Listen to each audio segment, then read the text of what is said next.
Deməli, növbəti isbat məsələmiz nömrə 9-dur. 2024-25-ci ilin test toplusundan birinci hissədən.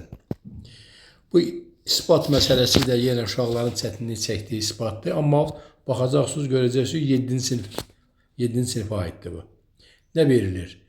Deyir, isbat edin ki, bucaq tənbölən üzərində götürülmüş nöqtədən bucağın tərəfinə edilmiş perpendikulyarlar bərabərdir. Deməli, bizə verib bucaq BOA yazırıq. OC tənböləndir. Tənbölən üzərində N nöqtəsi götürülüb. Yazmışam N daxildə OC. Sonra NK perpendikulyardır OV, NM perpendikulyardır OA çəkilib. İspat eləmək lazımdır ki, NK parçası NM parçasına bərabərdir. Bu isbatların çoxsu ümumiyyətlə həndəsə məsələlərinin əksəriyyəti istəyir isbat olsun, istəyir hesablama olsun. Bunlar əksəriyyəti üçbucaqların konqurentlik əlamətindən çıxır. Ona görə konqurentlik əlamətlərini yaxşı öyrənmək lazımdır. Üçbucaqların 3 dənə konqurentlik əlaməti var və buradan da düzbucaqlı üçbucaqlar üçün də konqurentlik əlaməti alınır və onları da yaxşı bilmək lazımdır ki, çünki burada şərt daha azdır. İsbatı. OC tənbölən olduğundan tənbölənin tərifinə görə bucaq KON MON-ə bərabərdir. Tənbölən bucağın təpəsindən çıxır və bucaq 2 bərabər bucağa bölür. Yazırıq onu. Onda nə alındı?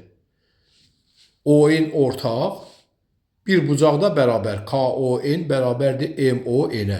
Düzbucaqlı üçbucaqda konqurentli əlamətlərindən biri belədir ki, hipotenuz və iti bucaqları bərabər olan düzbucaqlı üçbucaqlar bərabərdir.